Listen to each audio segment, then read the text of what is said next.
ഇനി മലയാള സിനിമ OTTയിൽ കാണുന്നതിനേക്കാൾ കൂടുതൽ യൂട്യൂബിൽ കാണാൻ സാധ്യതയുണ്ട്.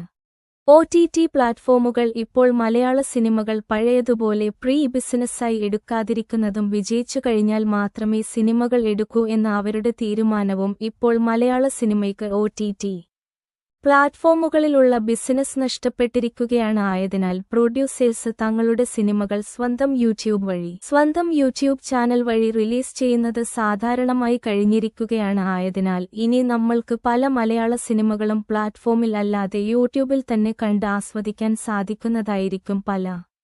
ഇങ്ങനെ ഇറങ്ങിയ സിനിമകൾക്കും മില്യൺ വ്യൂസ് ആണ് ലഭിക്കുന്നത് ചെറിയൊരു ആശ്വാസം നൽകുന്നുണ്ട്. യൂട്യൂബ് ചാനൽ വഴി റിലീസ് ചെയ്യുന്നത് സാധാരണമായി കഴിഞ്ഞിരിക്കുകയാണ്. ആയതിനാൽ ഇനി നമ്മൾക്ക് പല മലയാള സിനിമകളും പ്ലാറ്റ്ഫോമിൽ അല്ലാതെ യൂട്യൂബിൽ തന്നെ കണ്ട് ആസ്വദിക്കാൻ സാധിക്കുന്നതായിരിക്കും. ഇങ്ങനെ ഇറങ്ങിയ സിനിമകൾക്കും മില്യൺ വ്യൂസ് ആണ് ലഭിക്കുന്നത്.